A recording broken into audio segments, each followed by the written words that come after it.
What is the difference between equality and equity?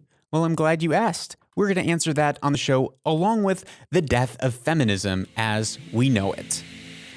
Hey, it's Lucas Skrobot, and you're listening to Lucas Skrobot Show, where we uncover purpose, pursue truth, and own the future. Today, we are going to be talking about these three things: equity, equality, and really the trans agenda, the trans movement, which has effectively killed feminism as we know it. Now, there's many different waves of feminism, and it's very interesting when you look at the history of feminism to see how some of these waves don't agree with one another. Feminism really started with the women's right to vote and right to work, and saying women are equal to men. And alhamdulillah, like praise God, that has happened in the earth. And then different waves of feminism had different pushes and different emphases that they placed on it. Well, right now in the earth, we're seeing another wave, and some people call it, a form of feminism. And it kind of spun out of probably now the fourth or fifth wave of feminism, which is the LGBTQ plus trans agenda, which is saying that a biological male with an X and a Y chromosome can choose at any moment that they identify as a female. They can say, my gender has changed. I now identify as a, fill in the blank. When you talk to people and ask, well, just how many genders are there? They're like, well, I guess, there could be an infinite amount of genders. I mean, and they're fluid. So it's gender fluidity. So I can be a she today and a he tomorrow and a theys, thems, you name it. It is not anything that is really definable. In fact, by the very nature of it, they say it's totally undefinable. Your gender is not definable. So when we take this and we say, I, as a biological male with an X and a Y chromosome, and maybe you are a female with an X and an X chromosome, we can say biologically we have distinct differences. We are different species. We're different specimens, different sex of the human race, and we have different biological parts. We have different biological makeup. We have different biological hormones. Our brains are wired differently. There's 5 big indicators of personality types, 5 big traits, and men and women, XY and XX chromosome people vary differently, very much so, along those big 5 traits. And we've covered those here on the show. And now the reason that we're talking about this is due to the executive order that President Biden recently passed in America. Now, before you turn off this episode and say, oh, I'm so sick and tired of politics, because guess what? I am so sick and tired. I'm so sick and tired of politics. But politics help us. It's like the stream that flows from culture. And when we look at politics, it's often a clear way to understand what is happening on a bigger scale in culture. It's a litmus test to say, these are the thoughts, the persuasions in the ether of culture, not just in America, but these thoughts have been pervasive throughout Europe. And we know the influence that America has on policy worldwide. We know the influence that the UN has on policy worldwide. And we know the influence that Hollywood has on culture worldwide, that media, that big tech has on culture worldwide. We just talked about this multiple times in the last few episodes with Chirag, where we talked about India and we talked about Uganda, both taking a stand up to big tech. And we look at Poland as well, taking a stand up to big tech and say, no, actually, we're not going to allow you to manipulate our populations or our elections. We are going to take a stand. So we know that if these things are happening in culture, because it's not just politics, it is culture, and this culture may not be reaching you where you are, but at least from what I have seen with engagements on social media, that this topic is not isolated to the Western Northern Hemisphere. It's not isolated to America, Canada, and Europe, but it is spreading throughout the global South. It is spreading throughout the Northeast, Middle East, Africa area. It is spreading throughout the world, and we need to know how to position ourselves, how to think about some of these issues, and not just how to become, stringent and bigoted or going to one side, but how can we sit and stand in the radical middle so that we can actually be a positive influence on culture, so that we can bring forth something that might actually be a solution rather than more polarized stances on both sides of the issue. So what is the exact issue? What is the exact thing that happened in America? Well, the new president of the United States, President Joe Biden, issued a new executive order saying that trans children should be able to learn without worrying about whether they will be denied access to the restroom, the locker room, or school sports. He essentially included transsexuals who are it's very confusing. A trans woman is a biological male who decided he is now a she, and a trans man is a biological woman who decided she is now a he. So when you see the trans in front of the man or woman, it means their biological sex is different than what they identify with. I always get confused by that. Maybe you do too. So what he's saying is that trans are now included underneath the Civil Rights Act, which says African Americans, Black people, people of any color cannot be denied access to restrooms or locker rooms or school sports. Because before in America, we had this horrible thing called segregation, where people were segregated, said, hey, you're of a different color, so you need to use that bathroom. You're of a different color, so you can only play in these sports. In America, we said, actually, we don't like that. We don't like that because we see, just like mostly the entire world, sees people as equal. We say, you're a human being, I'm a human being, we're equal. We don't need to discriminate and have separate bathrooms and segregate one another, but we can use the same bathroom because I'm a biological male, you're a biological male. It's clear. Maybe our skin tones are different, but we don't need to discriminate against that. So the executive order brought it in under the Civil Rights Act, which essentially then says, if you are a minor, if you are under the age of 18 and you are a male, biological male, and one day at the age of 16, you wake up and say, nope, I identify as a female without any surgery, without any hormone blockers, maybe you've already gone through puberty, but you, in your heart of hearts, identify as a female, you can now enter the ladies' bathroom.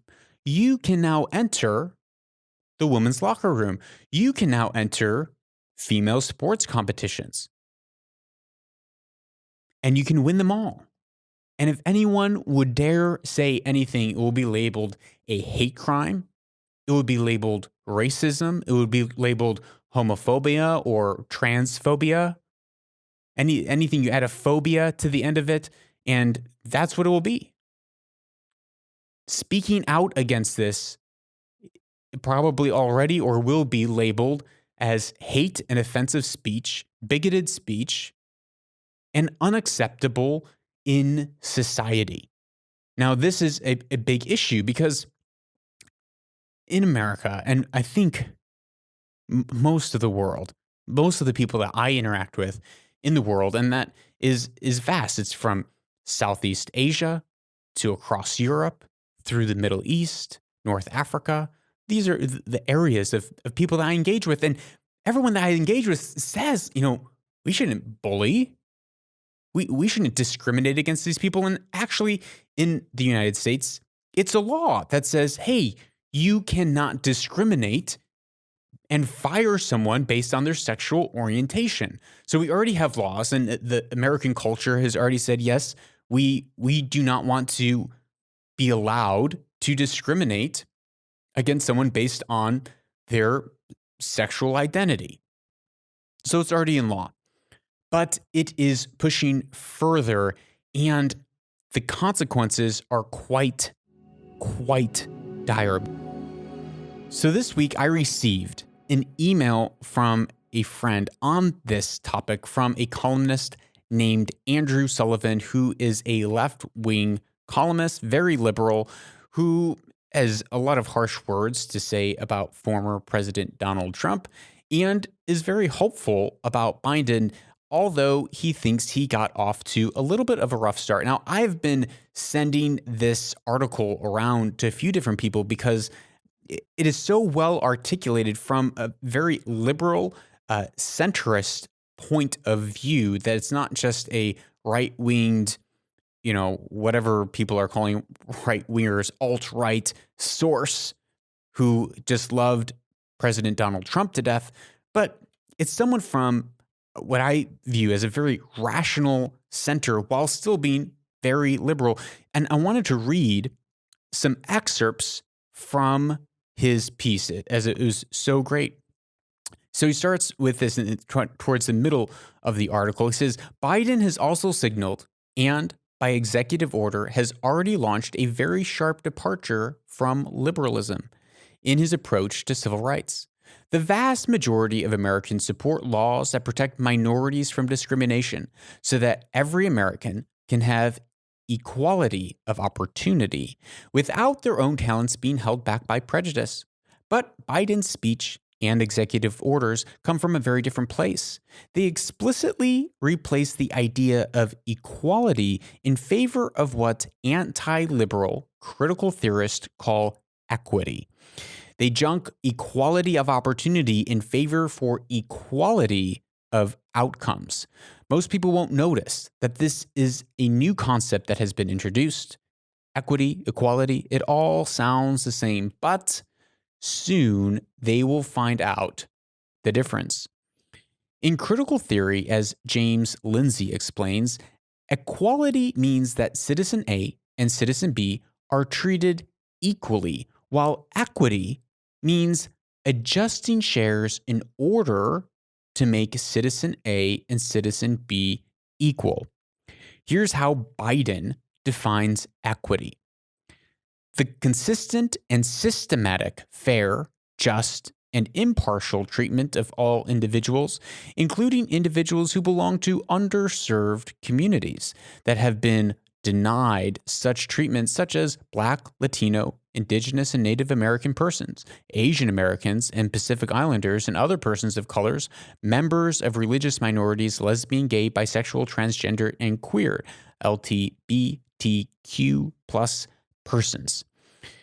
Persons with disabilities, persons who live in rural areas, and persons otherwise adversely affected by persistent poverty or inequality.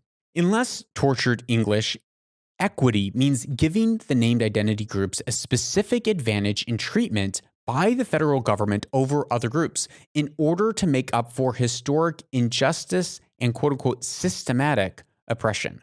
Without equity, the argument runs, there can be no real equality of opportunity. Equity, therefore, comes first. Until equity is reached, equality is postponed, perhaps forever. Now, this is a very telling quote right here, because it's what it's saying is that until everyone has an equality of outcome, we cannot have an equal society. We actually need to give advantages to some people and disadvantages to other people based on the specific identity groups that we think belong in each group. So if you are a white, cisgender, Christian male like I am, well, guess what? Sorry, you have so much privilege. You have white privilege, and therefore we are going to handicap you so you can't get as far.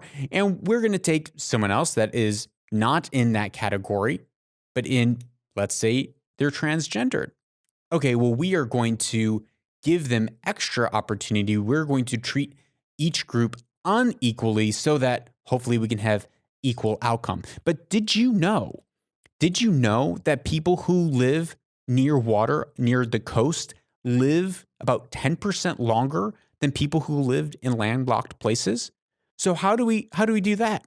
Are we going to take people who live by the coast and somehow, find the mean age, and once they reach it, it's like, well, sorry, that's enough for you because we need to have a equal outcome? Or did you know that the firstborn in a family makes 40% more and has a higher IQ than the secondborn and the thirdborn and the fourthborn?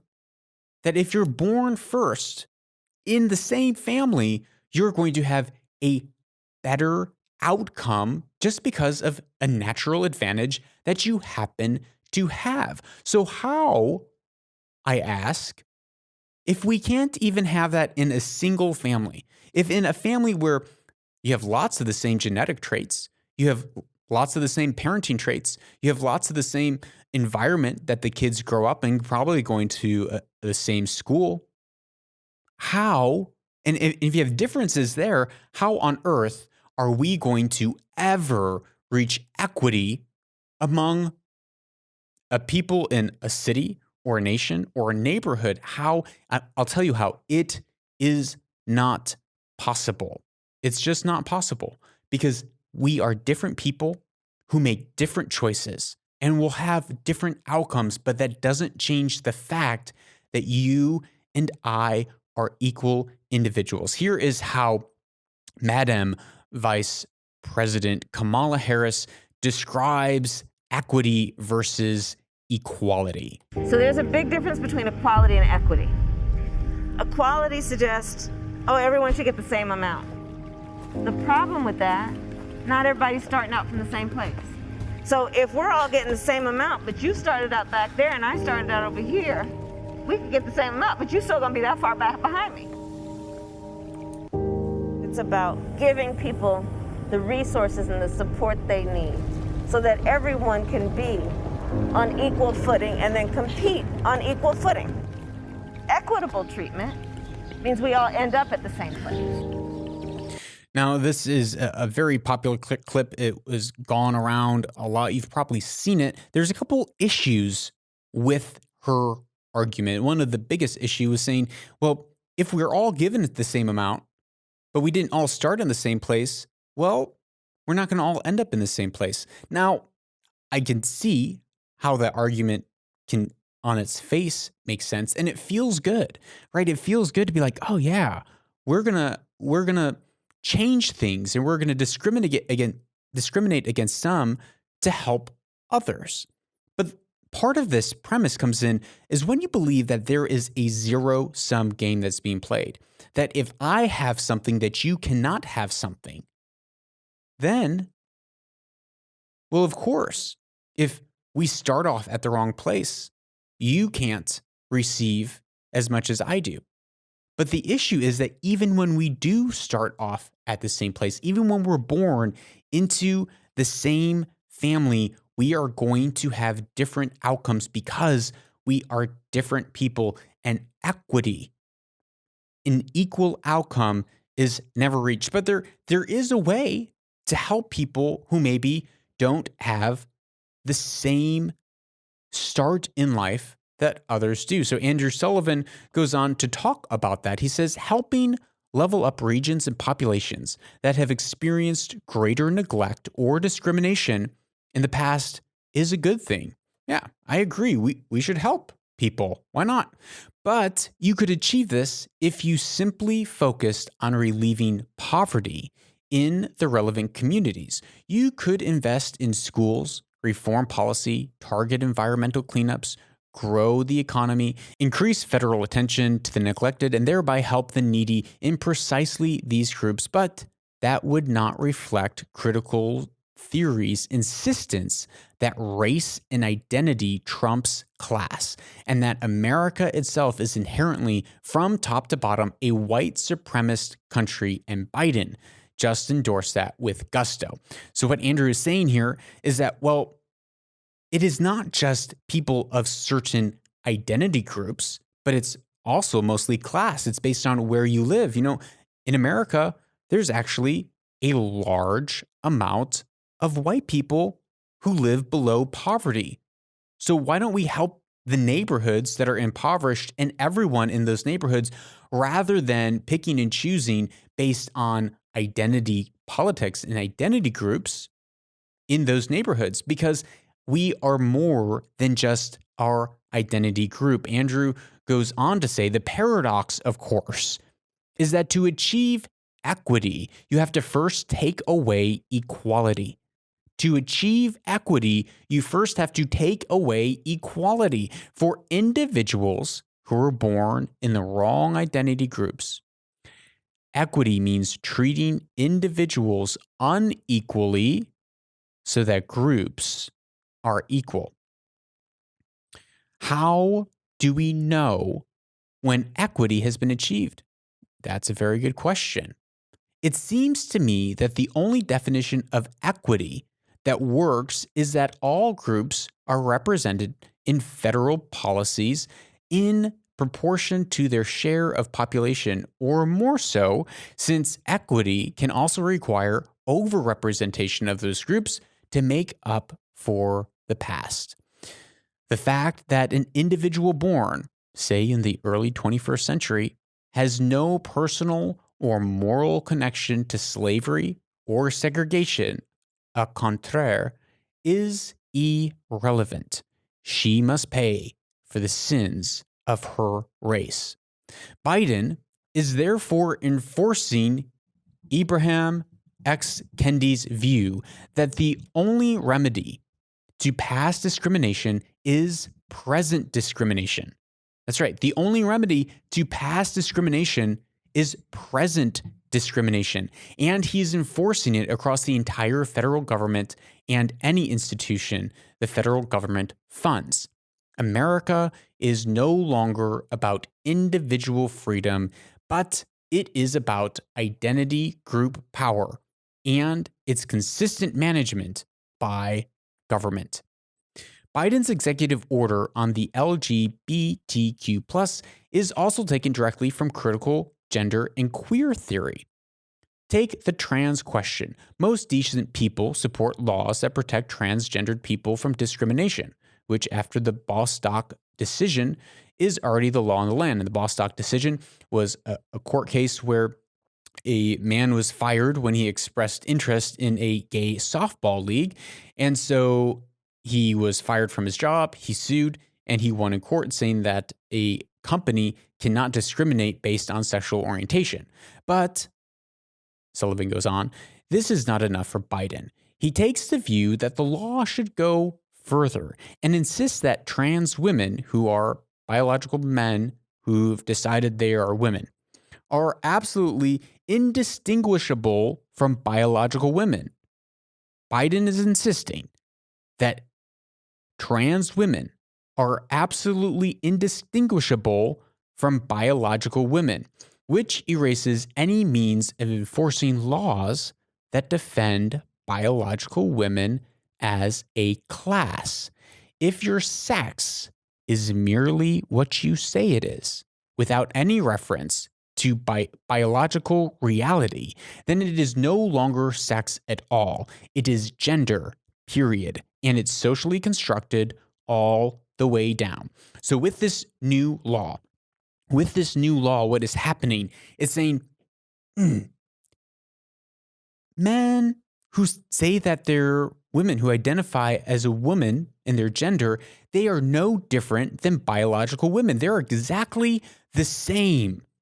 And therefore, we're going to treat them the same under the law. But by doing so, it strips biological women of all of the rights that they have as a class of biological women. It essentially destroys feminism. It destroys feminism. It destroys everything that many have been working towards in protecting women's rights, in protecting abused women, in supporting the gender pay gap. And we've talked about that here, but it goes against all of these things because it's saying that it's all socially constructed. So if it's all socially constructed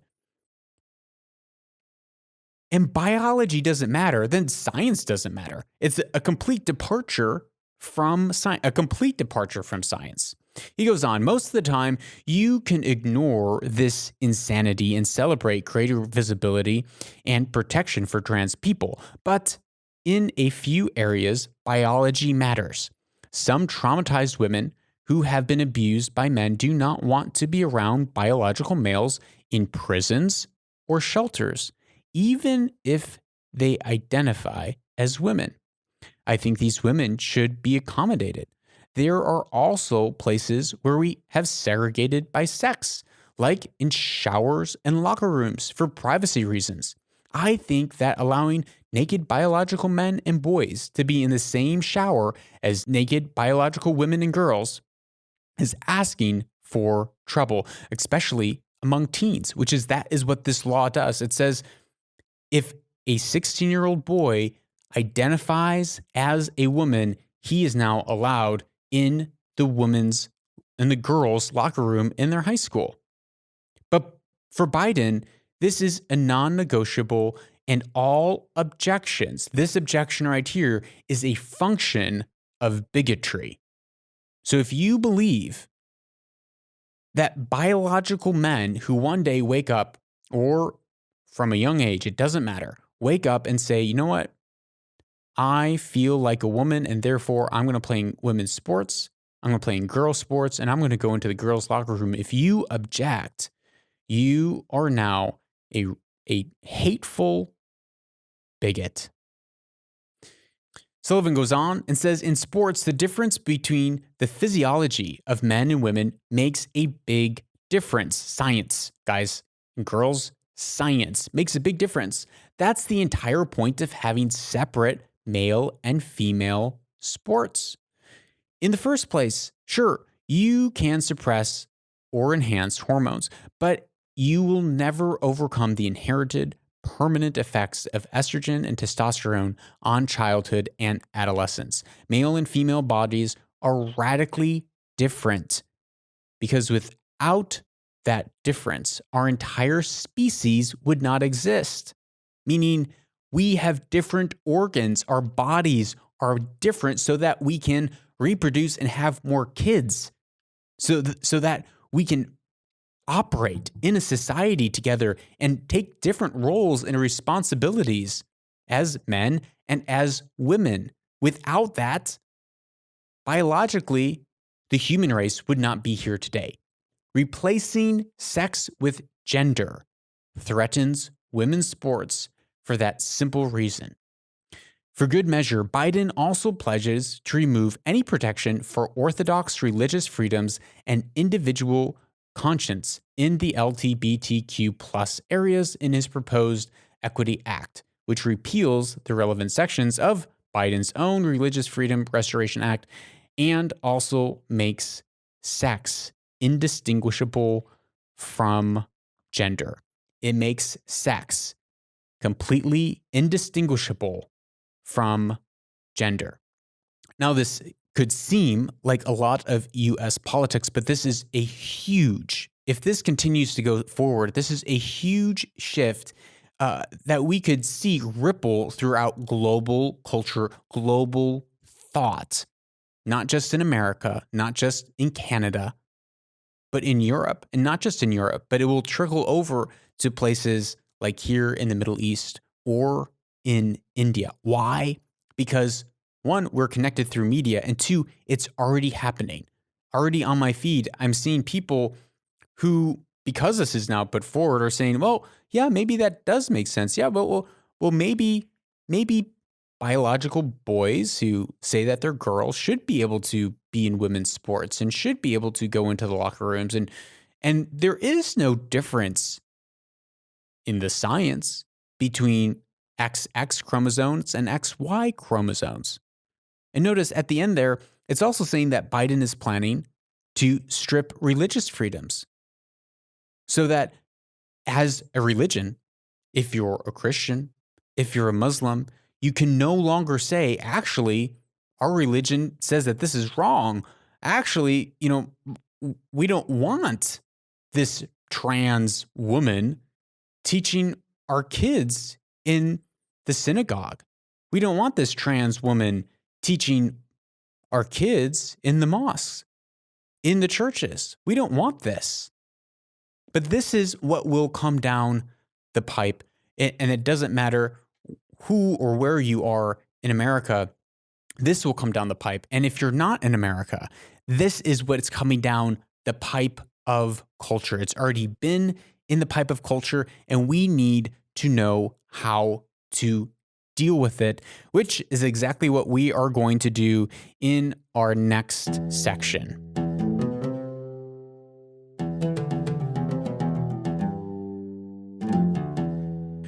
Welcome back to the show, Weaver and Loom, the section of the show where we take ancient quotes and we weave it in with the issues of our everyday life. We have been talking about transgender issues. How do we deal with this? Clearly, at least clear from my position and clear from the science position of biology, that a biological man is a biological man and a biological woman is a biological woman. And if a man wakes up one day and says, I'm a woman, well, I'm sorry, I can still look at your DNA and I can still see that you are biologically composed of X and Y chromosomes. You are categorically different than a biological woman. So how do we, as people who, well, we don't want to be hateful, we don't want to be mean, we all agree that bullying is wrong, we agree that hate crimes is wrong, that crimes against people who are different than us or discrimination against people that are different than us is wrong. But at the same time, we agree that I don't really want biological males in my daughter's bathroom. I don't have a daughter, but if I did, I wouldn't want them in my daughter's bathroom. And then the argument that I've received could be, well, if your kids was trans, your argument would be different. It would be like, well, no, actually, if that was the case, I wouldn't have a different argument. Why? Because we learn and we teach our children to actually respect other people. And so I would say, actually, you can't go into the woman's bathroom because you have an X and a Y chromosome, and that is for X and X chromosome. Understand that today you feel like your gender is fluid and you feel like you are a different person, but that doesn't change the scientific, biological fact of who you were born to be. And that's something that God chooses in our life, not something that we are able to choose. Likewise, I say, sorry, you can't enter women's sports. You are biologically different. You are stronger. You would probably defeat each and every one of them just on the basis of your differences between the genders, between the sexes. Did you know that the top seeded women's tennis player cannot beat in a match the 200 seed male player because of the biological differences between men and women? So how do people like you and I, who we really do have hearts of compassion, we want to do the right thing, we want to love people, we want to be generous and kind to people who are not like us, while at the same time we want to hang on to our moral bearings, we want to hang on to what we believe is true without having to apologize? Well, the quote for today comes from the one and only Jesus Christ. And the quote is this: do unto others as you would have them do unto you. Now, this is the normal, well-known English version of the golden rule. But guess what? This golden rule is in the Hadith. This golden, which is, for those who don't know what the Hadith is, it's a book of sayings of Muhammad the Prophet, of what they believe he said and the things that it was passed down. He said something very similar. Don't do to other people what you don't want to be done to yourself. This is seen as in Hinduism, in Taoism, in Buddhism. It is seen in ancient cultures going all the way back to well before the time of Christ. This golden rule goes through all of philosophy. It goes through all of every religion in one way, shape, form, or another, which is don't do to other people as you would not want them to do to you, and to do to others as you would want them to do to you. Now, this could cut both ways. The argument right here could be, well, you probably wouldn't want someone to discriminate against you, so you should let them into that bathroom. Oh, okay, I can see that argument, while at the same time, we have to think about the people whose rights are being infringed upon to prefer one group of people, one small group of people, and we're essentially wiping out the rights of the entire classification of biological females. They no longer would have rights. Another thing that I would consider when looking at this quote is saying, well, what do we really want to be done to us? What do I want to be done to me as a human being? If I was living in a certain way and going down a certain road, if I was morbidly obese and going to die and I went to a doctor, I would want the doctor, or I would want my friend to say, hey, Lucas, your BMI is 45. You are going to die of a very early age. You have cholesterol problems. You are not healthy. And I said, well, fat is fit. He said, no, it's not. You have issues. You have deep issues that you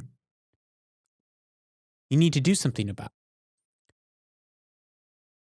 I want people to speak the truth to me. If I'm in my business, I want people to speak the truth to me on the show. I want people to speak the truth to me because I do not want to go through life just having people tell me what I want to hear. So it's the speaking of the truth. It's saying, actually, I understand that you feel like your gender is something else, but this goes against logic and common sense, and you are a biological male or a biological female. Sorry, you cannot go into that bathroom because that is for biological male or biological females. The other thing is speaking the truth in love. Now, I see this going in two directions across the globe. I see in society, there will either be a strong backlash against this in some regions and areas of the world, or there will be a further acceptance of this. And with that, I can see both sides becoming harsher against the side that they disagree with. So, for instance, in the West, in America, the way that it looks like it's going is that there will be a lot of discrimination against those who disagree with these new laws. Likewise, in other places of the world, as the pressure grows and as societies hold on to their moral bearings, the potential trap would be that people would begin to discriminate against these minority communities in hurtful, prejudiced ways. So how can we walk in that middle? How can we be not on one side or the other side, but say, hey, I can love you as an individual. I cannot be prejudiced or hateful towards you, while at the same time, we can disagree about lifestyle. We can disagree about what we can and cannot do, and we can still hold on to our moral beliefs. We can still hold on to our ethical beliefs. We do not have to give up our philosophical understanding of the reality of the world. We don't have to give up biology and science and nod our head and say, yes, you are not indistinguishable from a biological man or a woman. There is no difference. Gender's fluid. You can be who you want to be. So these are times that we live in where these ideas have much more far-reaching consequences than just politics. But this is culture. This may not be happening where we're living right now, but in 1 or 2 generations, if we do not figure out how to stand up and in a loving way hold a boundary line, in a loving way say, this is where our moral bearings are. And if you fall outside of that, we're not going to be prejudiced against you, but we're not going to change the laws in our nation to put half of the population at risk because you feel like your gender is fluid or whatever other thing comes down the pipe in culture. That's all for today's episode. Thank you for being here with me. If you hated or loved this episode, please share it with a friend. Text it, WhatsApp it, Signal it, Telegram it to someone that you love. They would feel so loved getting something from you today. I guarantee that. That's all. Remember, you are a truth seeker, someone that walks in the radical middle, because that is the place that we find purpose. So go out and own your future.